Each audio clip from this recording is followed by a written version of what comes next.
Hello, everybody, and welcome to another episode of Box Office Talk. This is the show where I break down what happened at the box office, see if my predictions for the top 5 are correct, then make predictions for next week's top 5s. Let's get right on into it. Last week, I predicted that number 1 would be Sinners, number 2 would be The Accountant 2, number 3 would be a Minecraft movie, number 4 would be Until Dawn, and number 5 would be The King of Kings.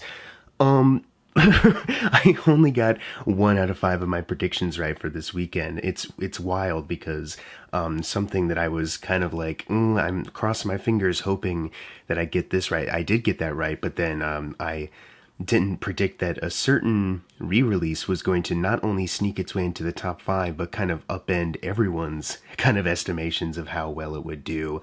Overall, though, I can't complain. You know what I mean? Usually I come on here and it's all doom and gloom. I feel a little bad about that sometimes, but this is, it's as good of a weekend as you could hope for in these times, at least. This is like the first time in a while where like the top 4 movies have made at least over 20 million at the box office. It's not just one film or two, it's 4, the top 4.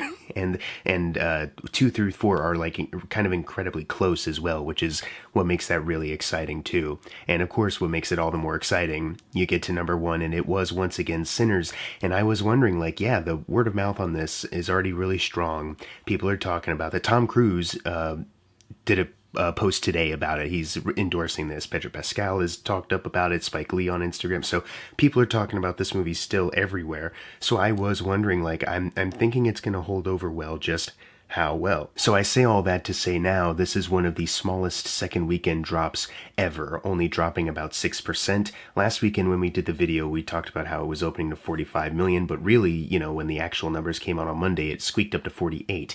This weekend, once again, Sinners is estimated to be making $45 million.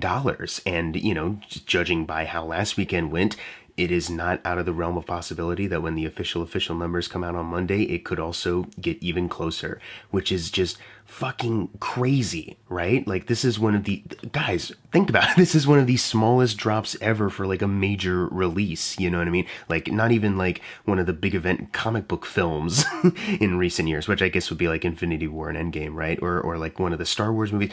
Even they didn't have holds as great as this, and obviously it's a little different because those open to like 200 million, whatever, but still, for something like this is a huge win. And the fact that it's like an original film as well, an original horror film as well, like that's just what makes this even more special. Domestically, it is now sitting at a total of $122 million. Worldwide, it is bumped up to 161 million. We're about 39 million away from getting to 200 million worldwide, which I think is a pretty safe bet as far as like a break-even point. They're probably in the clear. But judging by the way people are talking about it, and Michael B. Jordan, released that video saying he was thankful, and Ryan Coogler writing the letter and posting that on Instagram, I think they're probably maybe not out of the realm of possibility that maybe they've already hit that point. You know what I mean? I can't confirm that, or at the very least they're tracking like, yeah, we're gonna fucking clear this shit. I'm really ecstatic about that. Like I said, just original films, and this one being as great as it is, and really engaging with its audience and getting people talking about how great it is, and getting other people to go see it. They want other people to see it. That's just what's really exciting. And the fact that it's a horror film, which, let's face it, can make a lot of money, but can also be a hard sell. And this one just making the waves that it has, especially with the cinema score stuff, it's just all around really exciting. This is leading the charge for one of the best last weekends of the month of April since Avengers Endgame came out. Apparently that is a record. You know what I mean? And that's just really fucking cool, Right now for Ryan Coogler, it outgrossed Creed domestically by 13 million. It's sitting behind Wakanda Forever by 331 million. Worldwide, like we said, 161 million. So it's still behind Creed, but now just by 13 million. And look, Thunderbolts is coming out next week, and I don't think it will have the same kind of holdover as this right here. But I do think it will still be able to get people in, you know what I mean? Like, I don't think Thunderbolts is going to knock it down like several pegs. I think they're still going to, have a firm grasp on, getting their audience in. And that's just really exciting to me. And I really love that. You know what I mean? But we gushed about Sinners a lot last week, and we're talking about some of the additional stuff that is still fucking excellent, right? So I do want to just highlight that this is fucking crazy and awesome. But then we get to number 2, and it's Star Wars Episode 3: Revenge of the Sith. The 20th anniversary is this year, and they did a re-release, and I think I forgot that it was even coming out. So I was like, when I eventually saw it was on the listings on Fandango, I was like, oh well, how much can this do? It's at home on Disney Plus. How many people even know it's here? Apparently, quite a few people. This is one of the highest openings for a re-release ever. It's the second highest opening, 5 million below The Lion King 3Ds from 2011.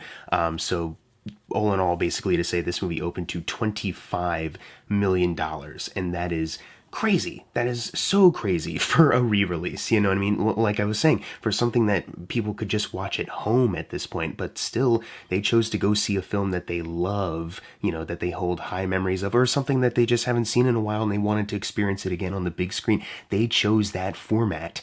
I mentioned this because Ted Sarandos, one of the Netflix guy, or the Netflix guy, whatever his title is, he did an interview like this week, like a day or two after Sinners did so well, where he was like, I think what people are trying to tell us is that, theaters are an outdated format. They want to watch movies at home. And I feel like there's been other examples of that just not being true. We can talk about the cultural impact, the conversations that people aren't having about a lot of Netflix originals, right? But then having this interview come out, and then a couple days later we get this weekend with Sinners, an original film, barely dropping, and a Star Wars re-release doing better in theaters while it is currently on stream. It's like, dude, you are so fucking brain dead. That is crazy. The timing on that is hysterical. But it's really cool though. You know what I mean? It's actually like really cool that we got a lot of people coming to the movies this weekend for stuff that they're genuinely interested in, have a fondness for. They are, approaching the theatrical experience and taking that seriously, even if it's Minecraft, which we'll get to. And the chicken jockey stuff aside, there are still, the numbers here definitely show, that there are people that do want this experience, and that's just so cool. It's so cool that it, broke this record here, right behind the Lion King re-release. And now it played, the distance between Revenge of the Sith's overall run of 405 million is now 55 million away from A New Hope's, unadjusted for inflation, obviously. And then worldwide, it's sitting at 891, which is 155 million away from The Phantom Menace. So yeah, it just, bumping it up even more. People were hyped for the 20th anniversary, especially when they found out. This is only supposed to be in theaters until Wednesday. It's only like a week-long thing. So unless they do a last-minute extension and I just fucking miss it right here because I'm recording it a little early, it's not going to be in the box office next weekend. But still, this is really awesome. Number 3 was The Accountant 2, making $24 million. This is on a budget of $80 million, though, and there's no worldwide totals to bump it up, at least not yet. The opening is pretty much on par with the original film. Like, when the official numbers come out, it could be, a couple 100,000 below it or a little bit over. Right now, it's just tracking to be the same, which is kind of what I was saying and why I was hesitant to predict The Accountant 2's, fan base had grown so much that it could outpace Sinners, especially with the conversations people were having about it. It was like, I don't think so. Like maybe a little under or around the same as the first movie, and that's what happened here. Currently, domestically, it needs 62 million until it outgrosses the original film's domestic run. Since we don't have the worldwide totals yet, we won't talk about that. I'm assuming those will be coming soon, because yeah, that's part of why the first Accountant was like a bit of a surprise theater hit. You know what I mean? You had the combined domestic and worldwide totals.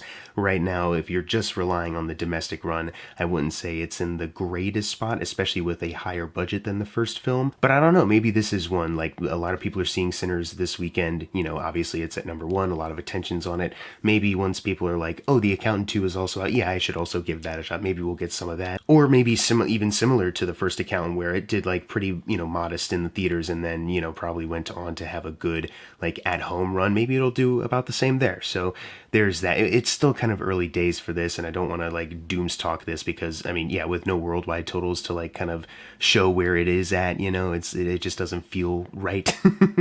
So right now, it's just part of the great, success of the weekend, though, of getting a lot of people in theaters. Number 4 was a Minecraft movie making $22 million, so just below Accountant 2. At least the Accountant least has that advantage, is that it's outpaced Minecraft, at least for now. But that does add to a domestic total of 379 million. So for video game films, it places the distance 195 million away from the Mario film from Illumination. Worldwide, it's bumped up to 816 million. It's crazy. Quick tangent. Crazy that this one is like quickly climbing to 1 billion. How many chicken jockeys did we have to endure in order to get there? For video game films, that places it 543 million away from the Mario film. And then for the year 2025, now it is 1.161 billion away from Naja 2. Still not going to get there, but the fact that it's looking like, it will probably get to the, under a billion at this point. Like, it won't be a billion difference. It'll be like 900 million. You know what I mean? Like, it is gaining, even if it probably will start to lose momentum at some point. But that's just why, like I was saying before, even if you do have the irony brain dopes, chicken jockey, whatever, people yelling at the screen and destroying everything, some of that aside, because I'm sure I have to believe in my heart that can't be every screen and that every screening is like an absolute nightmare to be a part of. I cannot believe that is true. I am, even if it is for a movie like this, which I didn't particularly care for, and it is like just farming IP, at least, the theaters have a good balance of this. And then, your re-release of a classic film. 20 years is probably enough time to say if something can be classic. Yeah, and, culturally it's classic. And also you have an original, there's just a good balance of different things. And also, yeah, Minecraft is more for families. Star Wars is like the fantasy sci-fi heads, and Sinners is horror, and Accountant 2 is action, comedy, what I mean? So yeah, it's just a good diversity here as far as like what people could get, and probably a huge factor as to why they're still doing well. Number 5 is Until Dawn. Now we're dipping out of the 20 millions. This one unfortunately did not have the same luck, but since the budget is, a little lower, it did have a solid enough opening to suggest that they're probably fine. It made 8 million domestically, adding to a worldwide total of 18 million. This is on a production budget of 15 million, so I'm assuming that they're going to be fine next week or the week after. They'll probably double that, maybe even get to triple that, so they're probably all good.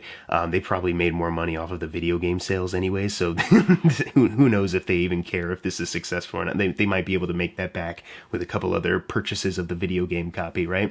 For David F. Sandberg, though, it is 13 million below the opening weekend of Lights Out, so unfortunately this is his lowest opening ever for this guy. At least Lights Out has a bit of an advantage. Once again, talking about original horror, I know it's based on his short film, but if it's his, I still count it as original.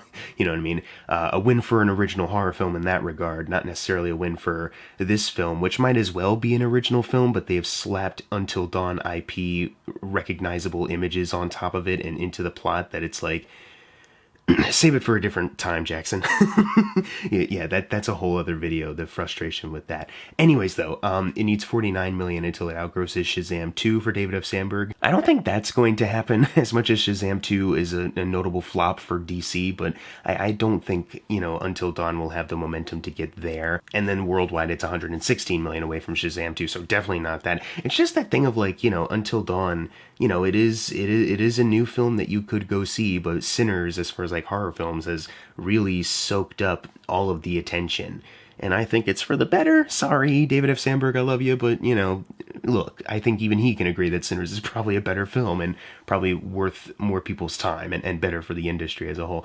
Anyways, let's move on to number 6, which is The King of Kings, making 4 million, adding to a domestic total of 54 million. See, exactly what I was theorizing. It's probably not going to have the same hold that Sound of Freedom did, even though it had a bit of a, fantastic hold between its two previous weekends that we talked about. But I was saying, yes, Sound of Freedom had a bit more of a longer run because that was the first to do the pay for somebody else's ticket scam. And this one is doing that, but it's also it kind of specifically an Easter thing. So, as soon as that passes, it's we don't need to see that anymore. Worldwide, though, it is, slightly bumped up. It is sitting at 58 million. I still don't have the budget for this thing, but at this point I think 58 million, they're probably good. The difference between Sound of Freedom domestically, it's 130 million, and then worldwide 192. So yeah, like I said, not going to have the holds to get there, but hey, you're here. Number 7 is The Amateur, making 3.8 million, adding to a domestic total of 33 million. Worldwide, it is sitting at 80 million, so 20 million over the initial production budget of 60 million, but not anywhere near our standard of, getting to a doubling point and being considered breaking even just by our basic standards. But like we've also talked about before, who knows how Hollywood accounting works? Maybe they're in the clear, maybe they didn't pump that much into marketing and they're good, but who knows? Maybe it's fine, whatever. We don't need to talk about Rami Malek anymore. Number 8 is Warfare, making 2.65 million, adding to a domestic total of 21 million. For Alex Garland, it is 4 million away from Ex Machina. And then worldwide with the 24 million, it has outgrossed Men for Alex Garland by 13 million. It's sitting behind Ex Machina here by 14 million. So Ex Machina is the one to beat. It did pass over the initial production budget of 20 million at this point, but 16 million until you get to a doubling point. But like we were just talking about with The Amateur, maybe, they didn't spend that much on marketing and they're all good. I don't know. I don't know how these things work, but I just have our basic rule of get to a doubling point. But, as we've talked about and theorized with some other things, maybe that's not, maybe that's not all, you know what I mean? And especially in the long run of, home video and whatnot, we talk about the immediacy of the theater release though here. This is boring to talk about. Let's just move on to number 9, which I had to double check also. At first I was looking at the numbers, but something about the numbers is site looked a little off as far as what they had collected. So I went to Box Office Mojo and I think I trust them a little bit more with this one. Number 9 is Pink Floyd Live at Pompeii. I believe a re-release of a concert film. If it's not, I apologize. But it made 2.62 million for the overall 3-day weekend. Not sure what the budget overall of this is, but worldwide it's sitting at 6.4. I don't have much to add, but once again, another re-release sneaking into the top 10. Ain't that funny? And then finally closing out the video, number 10, The Legend of Ochi. Now this one had a budget of 10 million, only open to 1.4 here, no worldwide totals, and it's very, undermarketed. Not many people know about it, obviously, and the release is not spectacular. It's not like this grand unveiling, so that might be a little disappointing. Especially, you might be thinking as well, Jackson, you must be so disappointed because this is an original film and it didn't get that much attention, not that much marketing. And yeah, obviously all those, but number 1 with the win of Sinners, you know what I mean? the bit, not just the win, just the huge win for Sinners. It's like that's gonna uplift me for a while. And also number 2, I saw this film and it was mid. So, sorry, but now it's time for the fun part, the predictions for next week's top 5. Number 1, gotta go with Thunderbolts. It'll be interesting to see how this one does because the reviews from what I have seen, I guess they're not reviews, they're early reactions, but they've been pretty positive. And just based off of the marketing, for me personally, I'm like, now this is a movie that I could be interested in, ragtag team of misfits getting, trying to get along and not just save the world, but also, solve some inner turmoil and become a family unit together. And also the movie just looks better than some of the other MCU films. There doesn't seem like there's this digital gloss on so many bits. So I'm excited for it, and I think there is a bit of a rejuvenation as far as some hype, but I do wonder how that will translate to the actual box office and how it will continue to hold over based off of word of mouth, whatever that turns out to be. Then number 2, I think, will be Sinners. It could be close depending on how Thunderbolts does. Number 3, I think, will be The Accountant 2. Like I said, the Star Wars re-release, if they announce they're extending it, cool, but right now I'm assuming that it's going to be out of theaters after Wednesday, so I don't think it'll be here. Number 3, I think, will be The Accountant 2. Number 4, a Minecraft movie, and number 5, Until Dawn. But what are your predictions for next week's top 5? Leave them in the comments below, and as always, thank you guys for watching. Make sure to subscribe. I'm Jackson Fulcher. See you guys next time.